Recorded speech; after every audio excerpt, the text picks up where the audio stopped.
নমস্কাৰ।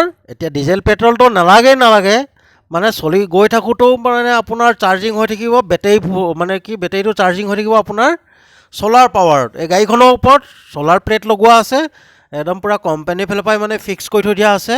ছেটিঙো বহুত ধুনীয়া আৰু কি বুলি কয় আপোনাৰ যেনেকৈ আপোনাৰ ধৰি লওক ইলেক্ট্ৰিক গাড়ী হয় এখন, আপোনাৰ চাৰ্জিং বেটেৰী চাৰ্জিং কৰিবলগীয়া হয় আৰু চাৰ্জিং কৰি পিনে ধৰি লওক গৈ আছে আৰু ৰাস্তাত গৈ থাকোঁতে ধৰি লওক বেলি পোহৰত কি বুলি কয় ছ'লাৰ প্লেটৰ পৰা চাৰ্জিং হয়। এইটো অলপমান ইণ্টেৰিয়ৰটো মই আপোনালোকক দেখাই দিছোঁ। খুব ধুনীয়া কম্পেক্ট কাৰ এখন মুঠতে আৰামছে য'তে হ'লেও লৈ পিনে যাবলৈ পাৰিব আৰু পলিউশ্যনটো নায়েই।